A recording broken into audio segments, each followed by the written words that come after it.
I wish I could tell you it started with a whisper, a suspicion, something subtle. But no, it started with a slap in the face. Not physical. Worse. It was her silence.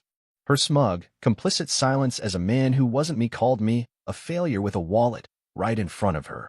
And she laughed. Not even a forced laugh. Not even nervous. She found it funny.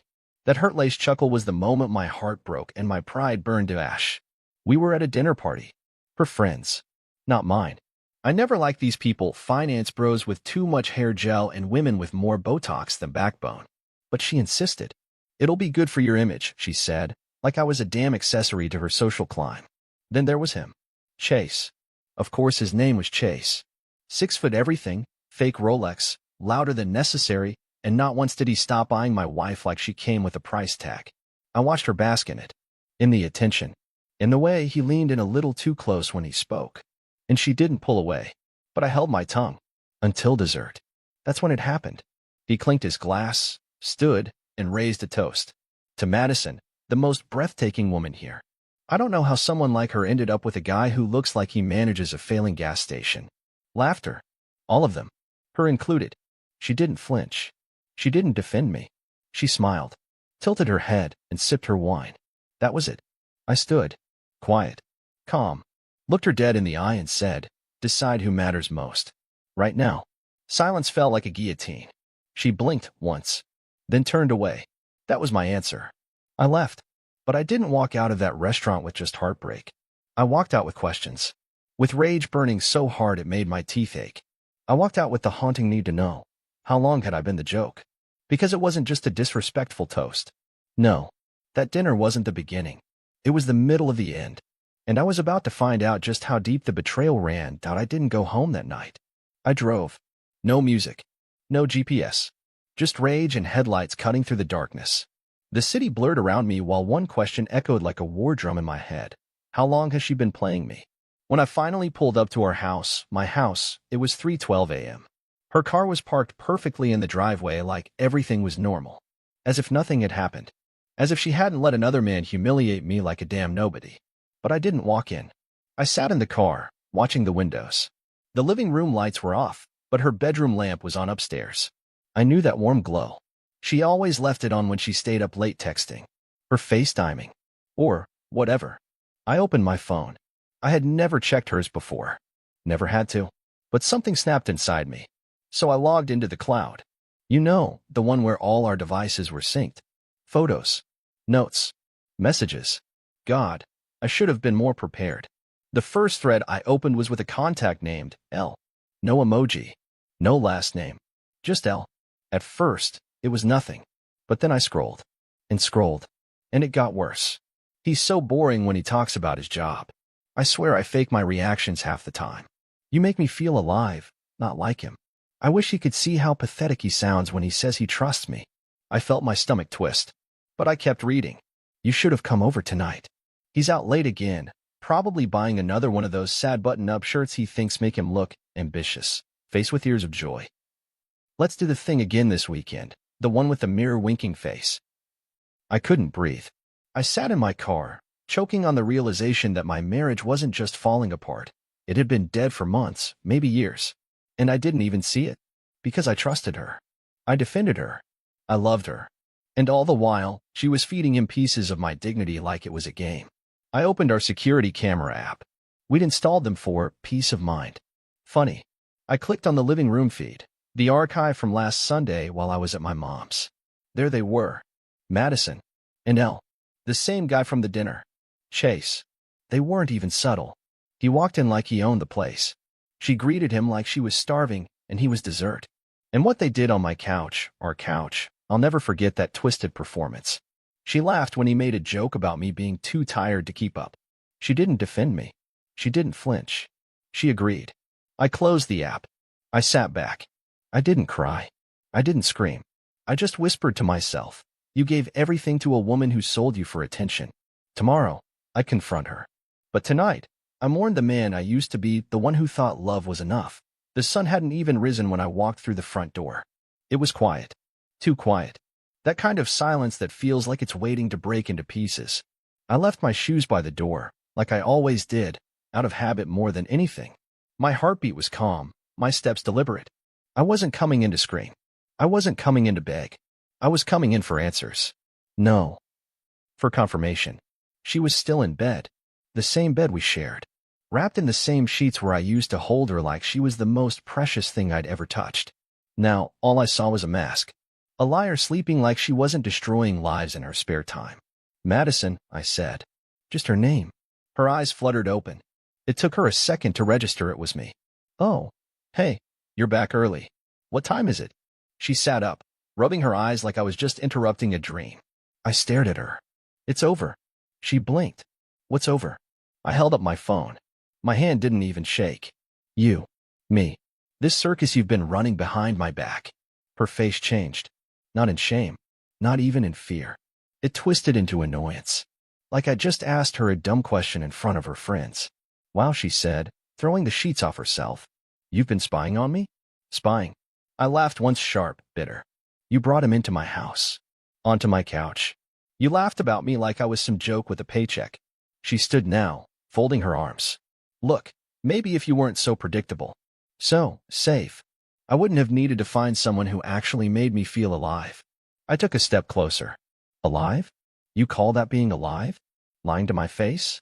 Whispering to another man while I'm busting my ass to give you everything? She rolled her eyes. You gave me a cage. Chase gives me freedom. Fun. Excitement. God, Evan, don't you get it? I outgrew you. That was it. Not I'm sorry. Not let me explain. Just, I outgrew you. You defended the man who disrespected me in front of you, I said slowly, like she'd missed the weight of it. And you smiled while he did it. So I'm giving you one chance to stop pretending. She looked at me, arms still crossed, chin lifted. What chance? Decide who matters most. Right now. She didn't answer. She didn't even hesitate. She walked past me, grabbed her phone, and said, I think you already know the answer. My chest didn't cave in. It hardened. In that moment, I knew everything I needed to know about the woman I married and the stranger she'd become. When the door slammed behind me, I didn't feel free. I felt hollow. You expect that moment, the one where you finally confront them, where all the truth explodes, to come with clarity, some rush of strength. But instead, I walked out feeling like I'd just buried someone. Maybe I did. Maybe I buried the version of me that still believed in her. The streets were quiet. I didn't even know where I was driving. I just needed motion, something to convince me I was moving forward and not just falling deeper into some emotional black hole. The world looked different now, colors dimmer, people colder. I caught myself wondering how many other couples walking by were faking it too. How many other husbands were being lied to and didn't even know it. I parked near the lake, just sat on the hood of my car and stared at the water. That's when the sadness hit. It wasn't loud. It was quiet. Heavy. The kind of sadness that doesn't cry or scream. It just sits in your chest like a weight you know won't go away soon. I thought about the first time I met Madison. She had this energy, like she lit up the air around her. I was hooked instantly. She used to tell me I made her feel safe, like home. I believed her. Every word. Every kiss. Every plan we made. But now I saw it for what it was, a performance. I started to question everything. Did she ever love me? Or was I just the safe bet she needed until someone with more flash and less integrity showed up? The worst part wasn't even the betrayal. It was realizing I meant less than nothing to her in the end. That she didn't even try to lie her way out of it, because I wasn't even worth that. I stared at my reflection in the car window. I didn't recognize the man looking back. Eyes dull. Shoulders tense. Mouth set in a hard line. She took something from me, not just trust. She took the version of myself that believed I was enough. But here's the thing about rock bottom. Once you hit it, you stop falling. And you start climbing. That night, as I sat by the water and watched the ripples catch the moonlight, I made a promise to myself. I wasn't going to let her be the final chapter of my story.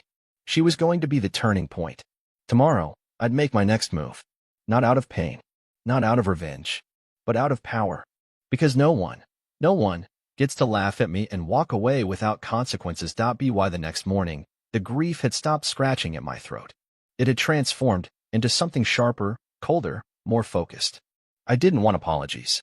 I didn't want explanations. What I wanted was control again. I walked into my kitchen like a soldier entering enemy territory. The house smelled like her perfume. Her cup was still on the counter, half full. That used to be an endearing little habit. Now it made my skin crawl. She wasn't home. Probably with him. Good. Because this wasn't going to be a conversation anymore. It was going to be a decision. Mine. I sat down at the kitchen table and opened my laptop. I started with the lawyer. Quick call. Calm voice. Just the facts. Yes, I'd like to proceed with a divorce. Irreconcilable differences. Infidelity. Emotional cruelty. Next, the bank. Our accounts were joint. I had already opened a new one the night before, and within 10 minutes, every cent that was legally mine had been moved.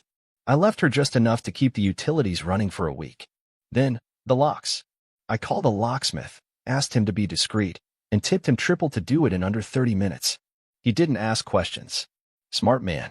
I stood in the doorway as he worked, the cold breeze brushing against my face while I watched him replace the core of every lock on the property. New keys. Fresh start. I walked into our bedroom and opened her side of the closet. I didn't throw anything out. I didn't go full petty and burn her things. No. I boxed them. Neatly. Carefully. Without rage. I stacked every memory of her, every heel, every blouse, every fake smile captured in a framed picture, into containers and placed them by the door. Her entire presence reduced to cardboard. There was one last thing I had to do. I grabbed the envelope. The one with the printed screenshots. Her messages. The photos. The timestamps. I slid it inside a manila folder, sealed it, and placed it on top of her boxes. On the front, I wrote in black marker. This is why. Don't bother calling. By the time she got back later that evening, I was already sitting in a hotel room downtown with a drink in my hand and no wedding ring on my finger. She called once. I didn't answer. She texted. What the hell is this? Are you serious right now? Then another. We can talk about this like adults. Don't do anything stupid. Like adults? The irony made me laugh out loud. For the first time in weeks, maybe months, I felt something I hadn't felt in a long time. Peace. Because the second you stop begging for love from someone who weaponized it against you, you become dangerous. The next day, I woke up to chaos. 12 missed calls. 17 texts. 3 voicemails. Madison was spiraling. You can't just throw away years like this. You're acting like a child. This is insane. Just come home so we can talk. And finally, the desperate one. Please. I made a mistake. Don't make me regret telling the truth. That one made me laugh bitterly. She didn't tell the truth. I dragged it out of the shadows and slammed it onto the table for her to choke on. The only thing she regretted was getting caught. I didn't reply. Instead, I forwarded all her messages to my lawyer and asked him to proceed with everything, asset division, property rights, everything down to the last signature. I wasn't giving her the satisfaction of another dramatic scene. That part of my life was over. She didn't take it well. By noon, she was outside the hotel. Front desk called me in a panic. Sir, there's a woman here demanding to speak to you. She says it's urgent. I looked through the security camera feed on the app and saw her, sunglasses, messy hair, pacing back and forth like a lioness who just realized her cage had been welded shut. I walked down slowly. She saw me the moment I stepped into the lobby and rushed forward. Evan, please, just listen to me. I held up a hand. Don't cause a scene. She froze, shocked by my tone. I used to soften when I spoke to her. I used to fold. Not anymore. I came here because we need to talk like two people who shared something real, she said, voice trembling just enough to seem human. We didn't share something real, I replied. I did. You shared lies. You don't understand it. I understand perfectly, I cut her off. You picked your side. At that dinner, when he insulted me and you smiled, that was the clearest thing you've ever said. Her eyes welled up. It didn't mean anything. And neither do your tears, I said. Save them for someone who's still fooled. She took a shaky breath. I thought you'd fight for us. I leaned in, just enough for only her to hear. You don't get to burn a bridge and then be shocked when I don't swim back through the flames. She flinched. That was the first time I saw her break, really break. No mask. No defense. Just the realization that her fallback plan had just walked away without looking back. I turned and walked away. And this time, she didn't follow. I thought closure would come with some grand event. Maybe watching her move out. Maybe standing in a courtroom hearing the final judgment. Maybe even some last dramatic confession from her lips that would validate everything I felt. But closure didn't come like that. It came in silence. 2 weeks passed. Madison stopped trying. No more texts. No more what if messages. No more sudden appearances outside my hotel or at my office. She vanished, like smoke after a fire finally dies. That should have made me happy. Instead, it made me still. Not bitter. Not angry. Just still, like I'd reached the eye of the storm and realized the chaos had already passed. One night, I returned home. Yes, home. My house. The one I paid for. The one where I once imagined raising a family. It was empty now. Her boxes had been collected. Her perfumes gone. No trace of her heels in the closet or her fake laugh echoing through the halls. I walked into the kitchen, poured myself a drink, and sat at the table. This is where we used to talk. Where she'd sit, scrolling through her phone while pretending to listen. Where I'd try to engage with a woman who was slowly becoming a stranger. Now, it was just me and the truth. And for the first time in years, the truth didn't scare me. It empowered me. I opened my laptop and finished the final email to my lawyer confirming the asset split. I'd given her the furniture, the vacation points, even the luxury car, the one I paid for. Not because I was weak, but because I didn't need any of it anymore. She could keep the scraps. I was rebuilding from the ground up, and this time, without rot beneath the surface. The next morning, I canceled all the subscriptions she used. Streaming platforms, designer boxes, even the overpriced wine of the month club she never drank from. Symbolic?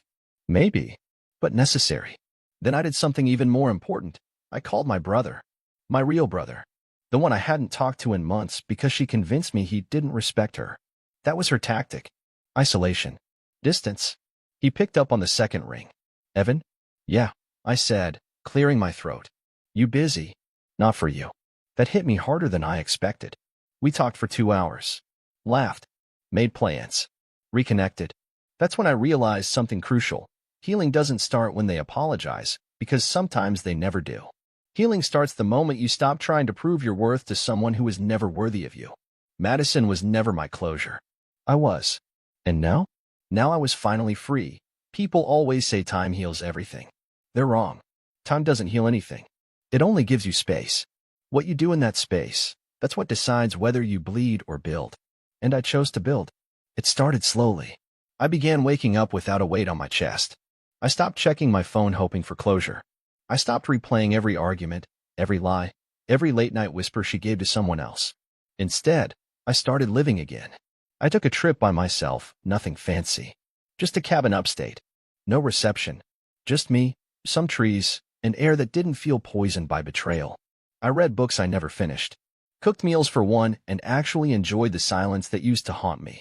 I remembered what it felt like to just be. And I learned something I never expected. Being alone isn't the same as being lonely. Madison made me feel alone while lying next to me. That's the cruelest kind of loneliness, the kind where someone's presence feels emptier than their absence. No, I didn't feel hollow anymore. I felt whole. I started reconnecting with friends. Real ones. People she had pushed away, labeled as bad influences or immature. I realized how many of my relationships she controlled, subtly and deliberately. And I stopped blaming myself. That's the thing about betrayal, it makes you question your reflection. It turns every strength into a flaw. Maybe I was too boring, too predictable, not enough.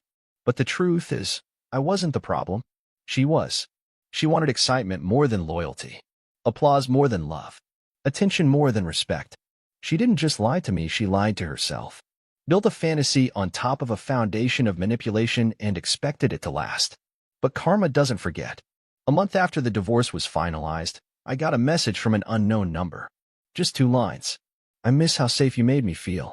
Chase isn't who I thought he was. I stared at the message. I didn't block her. I didn't reply. I just smiled. Because I had no intention of being her safety net ever again. She made her choice.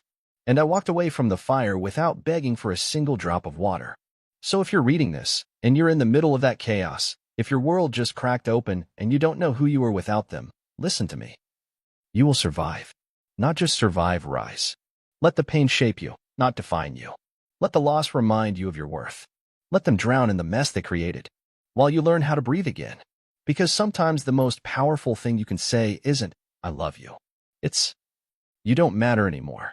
And mean it. That was my freedom. That was my lesson. And I never looked back.